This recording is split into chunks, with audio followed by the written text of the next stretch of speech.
Welcome to Yarns to Spin, the podcast where every story tells a song. Here you will find an eclectic collection of unusual stories, strange happenings, tall tales, folklore, and intriguing Americana. What is better than hearing a good story?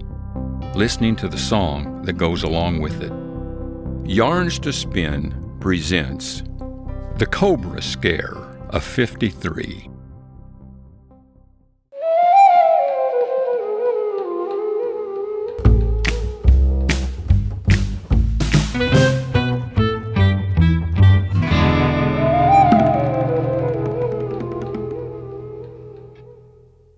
It was the dog days of summer in the Ozarks town of Springfield, Missouri. It was August, and that time of the year could get hot, really hot. The year was 1953, and there was indeed a heat wave. Neighbors would talk over their fences and start a conversation something like this. "It sure is a scorcher out there. It's hotter than Hades. Why, you could fry an egg on that sidewalk." Air conditioners wouldn't be a household luxury for most people until the 60s, so the only way to try and cool down was to open all the doors and all the windows and hope to bring in some of the cooler nighttime air. The local stores were fast selling out of fans. Folks were sure sweating it out, but for the most part, they were getting by. But starting on August the 15th, all hell broke loose. And it wasn't just the heat. Something happened in Springfield, Missouri, that would make world headlines. Something so terrifying that despite the brutal heat wave, people shut all their doors and windows, grabbed their children off the streets, and shut themselves inside their sweltering homes. Unbelievably, this continued for 2.5 months. It wasn't another war. World War II had been over for a number of years, and it wasn't a crime wave. Springfieldians hardly ever locked their doors, nor was it a pandemic. The perpetrator that caused this chaos and commotion came from far away, far, far away, 8,342 miles away, to be more exact. And more terrifying yet, that perpetrator was not alone.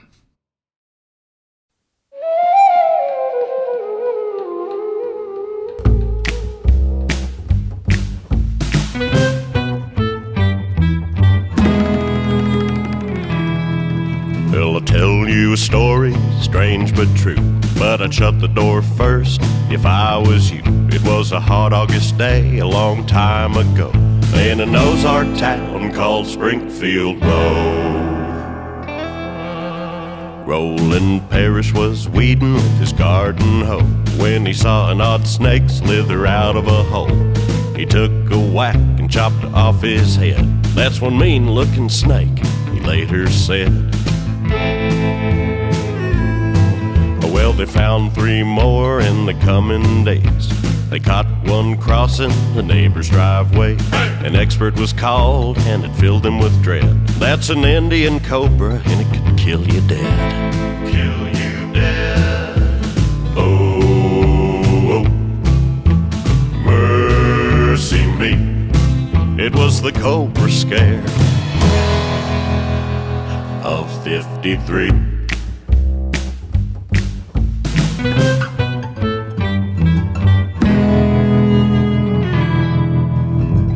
Was when all hell broke loose. They tried to calm the city, but it was no use. Folks grabbed the kids and stayed inside, 'cause no one knew where the snakes might hide. They played snake charming music around and about. They used tear gas to flush another one out. The police killed one with 6 shots to the head. "We got 'em all," was what the headline said.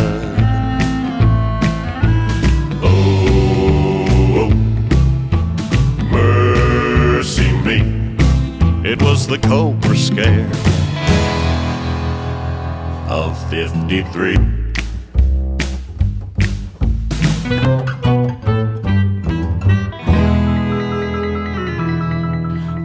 settled down.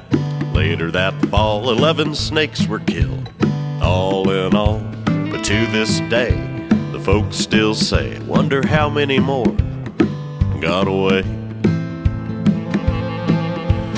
Oh, mercy me, it was the Cobra scare of 53. It was the Cobra scare, 1953. The Cobra scare of 53. Mercy.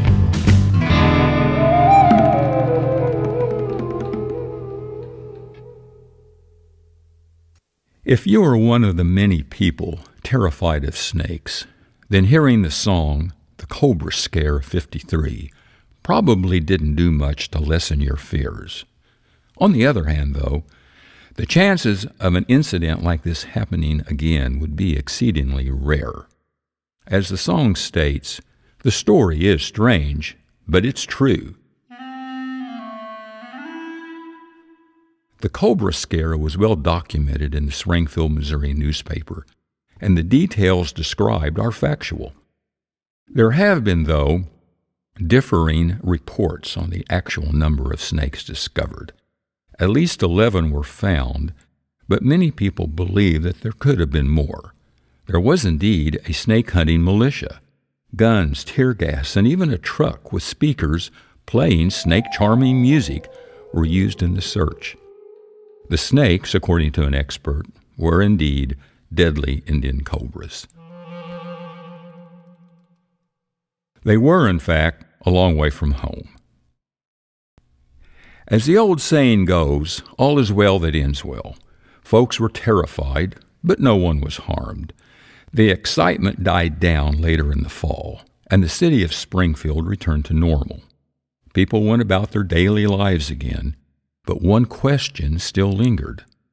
How in the world did a bunch of Indian cobras turn up, slithering in the streets of Springfield? It took over 3 decades before that mysterious question was finally answered. A man named Barnett came forward in 1988. He admitted that as a kid he had purchased a fish at a nearby pet store. The fish soon died, and the pet shop owner wouldn't return his money. Seeking retribution, Barnett snuck back and overturned a crate of what he thought were harmless black snakes. As we now know, those harmless snakes turned out to be the deadly Indian cobras of 1953. Today, Springfield, Missouri is known as the Queen City of the Ozarks. The people were friendly, and it's a nice place to live. The pet shop is long gone, as well as most of the people who lived through the Cobra Scare ordeal. However, the story, like any good story, lives on. Springfield memorialized a cobra on its official city seal, and a local brewery sells a cobra-themed beer. And, of course, I hope the song you heard, The Cobra Scare of 53, plays its part in keeping this story alive.